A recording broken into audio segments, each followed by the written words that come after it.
एक समय की बात है जब शहर से थोड़ी दूर में एक मंदिर बनाया जा रहा था। उस मंदिर के निर्माण में लकड़ियों का इस्तेमाल किया जा रहा था। लकड़ियों के काम के लिए शहर से कुछ मजदूर आए थे।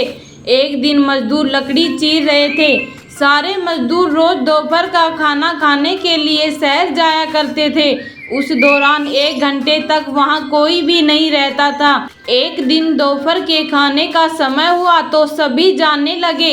एक मजदूर ने लकड़ी आधी ही चीरी थी, इसीलिए वह बीच में लकड़ी का खूंटा फंसा देता है ताकि दोबारा चीरने के लिए आरी फंसाने में आसानी हो। उनके जाने के कुछ समय बाद बंदरों का एक समूह वहां आ जाता है। उस समूह में एक शरारती बंदर था जो वहां पड़ी चीजों को उल्टा पुल्टा करने लगा।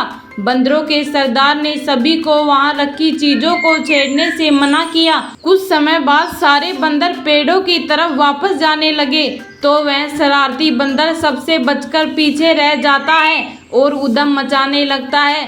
शरारत करते करते उसकी नज़र उस अधचीरे लकड़ी पर पड़ती है जिस पर मजदूर ने लकड़ी का खूंटा लगाया था। खूंटे को देखकर बंदर सोचने लगता है कि उस लकड़ी को वहां पर क्यों लगाया है, उसे निकालने पर क्या होगा। फिर वह उस खूंटे को बाहर निकालने के लिए खींचने लगता है।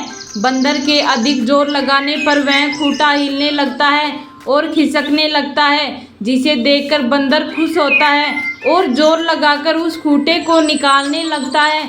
वह खूंटे को निकालने में इतना मगन हो जाता है कि उसे पता ही नहीं चलता कि कब उसकी पूंछ दोनों पाटों के बीच में आ गई। बंदर पूरी ताकत के साथ खूंटे को खींचकर बाहर निकाल देता है।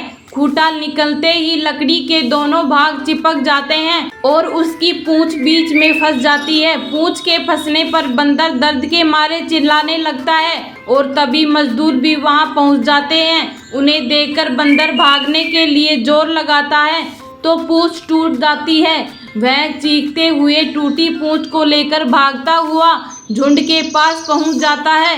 वहां पहुंचने के बाद सभी बंदर उसकी टूटी पूंछ को देखकर हंसने लगते हैं। इस कहानी से हमें यही सीख मिलती है कि हमें न तो दूसरों की चीज़ों के साथ छेड़छाड़ करनी चाहिए और न ही उनके काम में दखल अंदाजी करनी चाहिए। ऐसा करने से हमें भी नुकसान हो सकता है।